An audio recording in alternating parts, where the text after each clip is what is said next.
గత ప్రభుత్వం చేసిన కల్తీ నెయ్యి వ్యవహారంపై మంత్రి కొలుసు పార్థసారథి మండిపడ్డారు. ఏలూరు జిల్లా నూజివీడు పట్టణంలోని శ్రీ వెంకటాచల స్వామివారి ఆలయానికి ర్యాలీగా వెళ్లి ప్రత్యేక పూజలు నిర్వహించారు.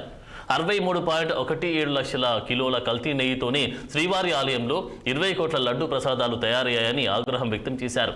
దీంతో 251 కోట్లతో వైసీపీ పెద్దలు తమ జేబులు నింపుకున్నారని ఆరోపించారు. ఈ అంశంపై సమగ్ర విచారణ జరిపి మరింత నిజాలను పూర్తిగా ప్రజల ముందు ఉంచాలని, ఇంతటి దారుణం చేసిన వారిని తప్పక శిక్షలు పడాలని మంత్రి పార్థసారథి తీవ్రస్థాయిలో మండిపడ్డారు.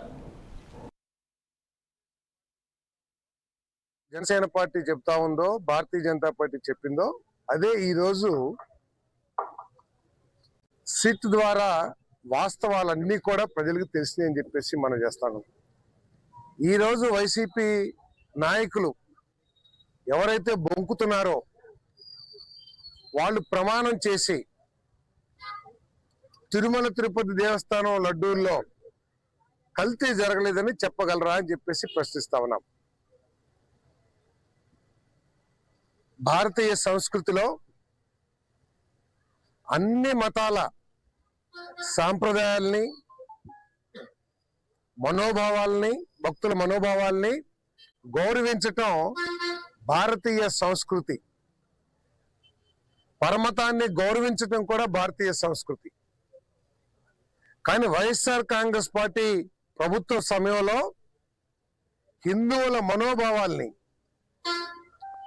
కలియుగ ప్రత్యక్ష దైవంగా భావించే హిందువులు కోట్లాది మంది భావించే తిరుమల తిరుపతి దేవస్థానం ఏడుకొండల వారికి పూర్తిగా అపవిత్రం చేశారని చెప్పేసి చెప్పక తప్పదని కూడా మనం చేస్తా ఉన్నాను.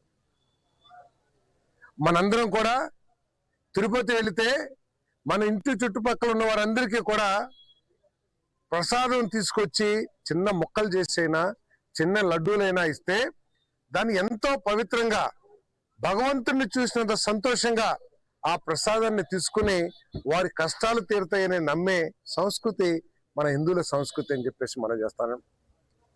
తెలుగుదేశం పార్టీ చెబుతా ఉందో